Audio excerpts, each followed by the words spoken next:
this tutorial. Today I'm making someone's coffee. Thank you, Alaska.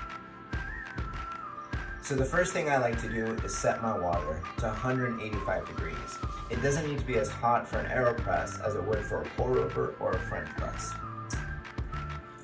I'm going to get my vessel up to temperature and then rinse my filter. In this case, I don't like to use a paper filter. I actually prefer a metal filter because save the turtles, right? I love turtles. You love turtles. They're just that. That's right, because this part is going to be really hot. So normally you would make an AeroPress like this, but because we're pretentious, we're going to actually invert the process. You're going to do 18 grams of coffee and you're going to grind it. But if you have kids, you're going to make them grind it. Grind the coffee.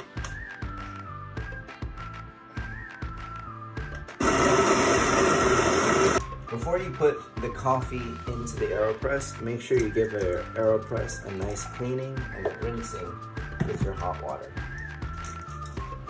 Next, you're going to grab your coffee. And I'm going to scoop it up. That's right, we're going to scoop it up. If you don't have a scale, you can use a measuring spoon. In this case, we're going to use a tablespoon to measure out our coffee.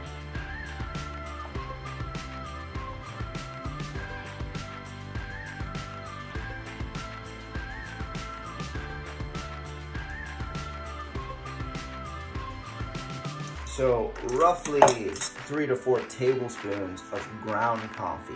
This coffee is going to be finer than kosher salt, but nowhere near as fine as sand or anything like that. Once we've measured out our 18 grams, we're going to start our timer. And you want to put in double the amount of water that you have for coffee. So in this case, it's going to be 36 grams of water. And in the meantime, you're going to dance while your coffee blooms.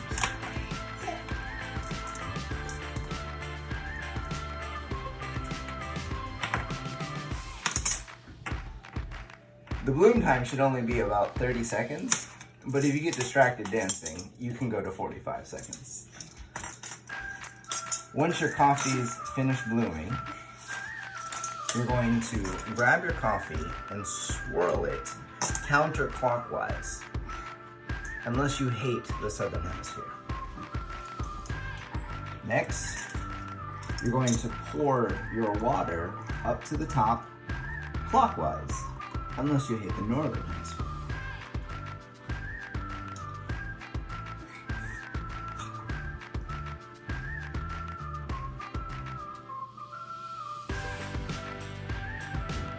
We have about 255 grams of coffee. Next, we're going to take our lid and screw it on. We're going to take our mug that should already be brewed to temperature. And we're going to wait until the timer hits about 1 minute and 30 seconds.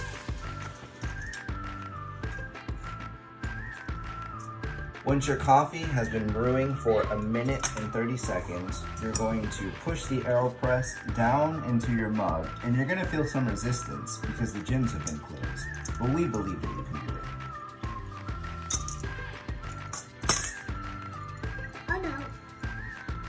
The most crucial part about making the AeroPress is to stop it right before it hits that 1 number.